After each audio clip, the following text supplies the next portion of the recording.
శ్రీ సత్యసాయి జిల్లా పుట్టపర్తి మండలం గంగిరెడ్డిపల్లిలో వెలిసిన శ్రీ ప్రసన్న ఆంజనేయ స్వామి దేవాలయం పూర్వము శ్రీకృష్ణదేవరాయపుడిలో ఆయన ఆశ్రమంలో ఇవి ప్రతిష్ఠించినారంట. ఈ దేవాలయము విగ్రహం స్వయంభూ.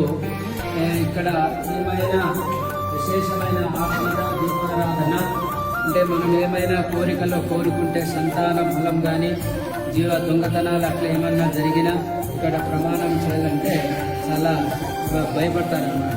చేసినా కూడా వాళ్ళ కోరికలు నెరవేరుతాయి. ఎవరికైనా సంతానం కావాలంటే ఇక్కడ బయట మర్రి చెట్టుకు ఈ సంతాన ఫలం కొరకు ఈ తొట్లు కడతారనమాట. ఈ ఆంజనేయ స్వామి 5 వారాలు కానీ 3 వారాలు కానీ 9 వారాల్లో తిరిగితే వాళ్ళ కోరికలు నెరవేరుతారు. అందువల్ల శ్రావణ మాసంలో, మాఘ మాసంలో, కార్తీక మాసంలో విశేషమైన పూజలు జరుగుతాయి. చాలా దూర ప్రాంతం నుండి పెనుగొండ, చాలా చుట్టూ ప్రాంతము ఇంటి భక్తాదులు ఎక్కువ మంది